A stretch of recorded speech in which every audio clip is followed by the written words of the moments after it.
Sixième méditation. Les renards ont des tanières et les oiseaux du ciel ont des nids. Le Fils de l'homme, lui, n'a pas où reposer sa tête. Voici une des erreurs que la plupart des gens commettent dans leur relation avec les autres. Ils essaient de construire un foyer définitif dans le courant éternellement mouvant de l'existence. Pensez à quelqu'un dont vous voulez être aimé.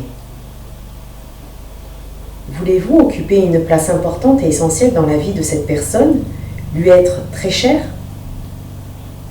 Voulez-vous que cette personne vous chérisse et s'intéresse tout particulièrement à votre personne? S'il en est ainsi, ouvrez les yeux et comprenez que vous invitez sottement les autres à vous garder pour eux-mêmes, à réduire votre liberté pour leur propre bénéfice, à prendre le contrôle sur votre conduite et votre développement, de manière à servir leur intérêt. C'est comme si une personne vous disait « Tu veux occuper une place toute particulière dans ma vie? Tu dois te plier à mes conditions. Dès que tu cesseras de répondre à mes attentes, tu cesseras d'occuper cette place. » Vous voulez occuper une place toute particulière, n'est-ce pas? Alors le prix à payer sera la perte de votre liberté. Vous devrez danser sur la musique de cette personne, comme vous demandez aux êtres qui veulent occuper une place particulière dans votre existence de danser pour vous.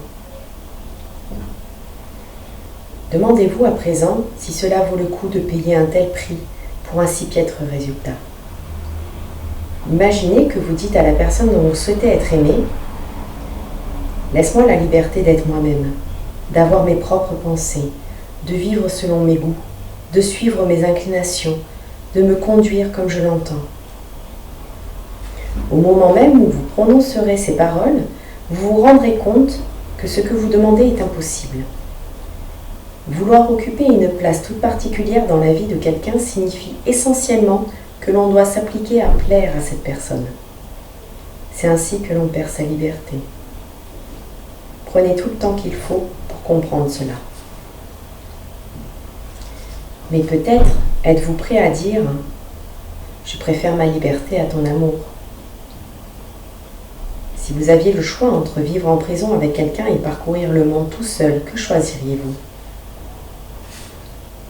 Alors dites à cette personne, je te laisse libre d'être toi-même, d'avoir tes propres pensées, de vivre selon tes goûts, de suivre tes inclinations, de te conduire comme tu l'entends. Au moment où vous prononcerez ces paroles, vous observerez deux choses. Soit votre cœur leur résiste, et vous apparaissez alors comme l'exploiteur dépendant que vous êtes, ce qui veut dire que le moment est venu de remettre en question vos fausses croyances qui consistent à croire que vous ne pouvez vivre et être heureux sans cette personne. Soit votre cœur accepte que vous les prononciez avec sincérité, et à cet instant précis, tout désir de prendre le contrôle, de manipuler, d'exploiter, de posséder, toute jalousie disparaît.